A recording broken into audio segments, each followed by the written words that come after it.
আসসালামু আলাইকুম। আমি শুভ। আশা করি সবাই ভালোই আছেন। আজকে যেই ঘটনাটা শোনাতে যাচ্ছি, এটা আমার ফ্রেন্ডের দাদুর সাথে ঘটে যাওয়া সবথেকে ভয়ঙ্কর একটি ঘটনা। তিনি রাতে মাছ ধরতে অনেক ভালোবাসতেন। আমার ফ্রেন্ডের দাদুর নাম ছিল চুলু মিয়া। চুলু মিয়া বলছেন, আমি অনেক দিন যাবৎ রাতে মাছ মারি, কিন্তু এটাই আমার জীবনে ঘটে যাওয়া সবথেকে বড় ভয়ঙ্কর একটা ঘটনা। আসলে সেদিন রাতে আনুমানিক 12টা থেকে 1টার মতো সময়ের আমি মাছ মারতে বের হই। প্রথমে ভালোই কিছু মাছ ধরছিলাম। ধরতে ধরতে এক পর্যায়ে শ্মশানের দিকে মাছ ধরতে যাব ভাবলাম, ওদিকে হয়তো অনেক বেশি মাছ পাওয়া যাবে।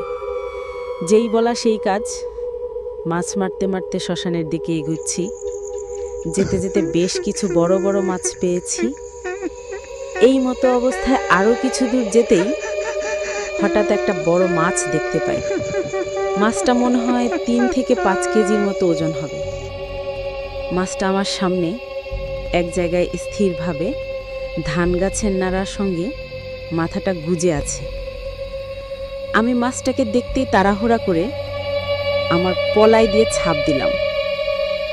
আসলে আমি তো কনফার্ম যে মাছটা আমি ফালাইছি পলাইয়ের নিচে, কিন্তু অবাক করার বিষয় হচ্ছে সেখানে হাত দিতেই দেখি মাছটা আমার পলাইয়ের নিচে নেই, হাতে কিছু বাজছে না।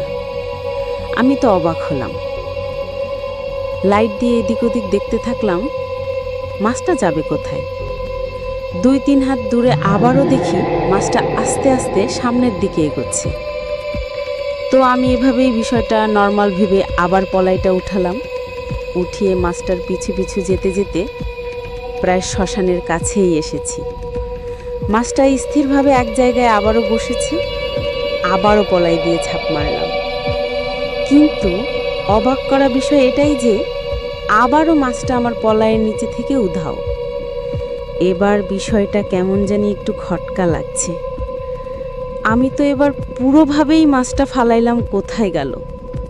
এবার জানি শরীরটা কেমন শিউরে উঠছে। না, এটা তো মাছ না।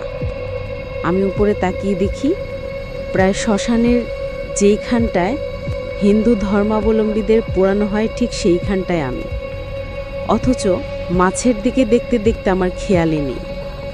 ঠিক তখনই বিষয়টা বুঝতে পারলাম, আসলে আমাকে এখানে আনা হয়েছে। আমি আস্তে আস্তে পিছনে যেতে লাগলাম, বাড়ির দিকে রওনা হচ্ছি। এই মতো অবস্থায় পিছন থেকে কে যেন শব্দ করে হাসছে, হা হা হা হা, চুন্নু মিয়া কে তুমি, হা হা হা হা হা।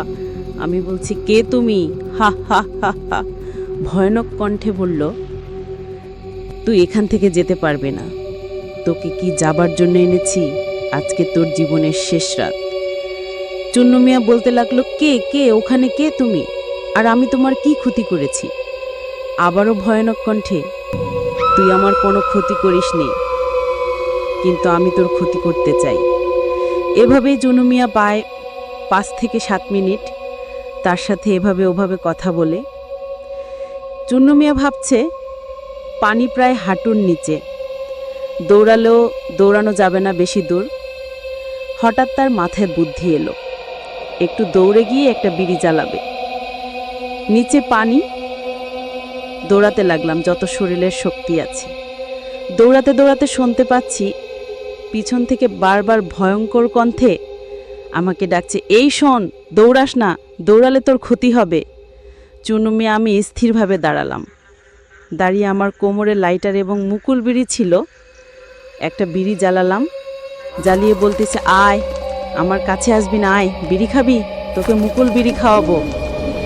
আসলে চুন্নু মিয়া প্রায় প্রতিদিনই মাছ মারত, তাই সে ভালোভাবেই জানতো আগুন দেখলে তারা ভয় পায়।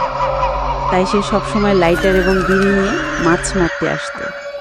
চুন্নু মিয়ার আরও অনেক ঘটনা আছে, পরে আবারও দেখা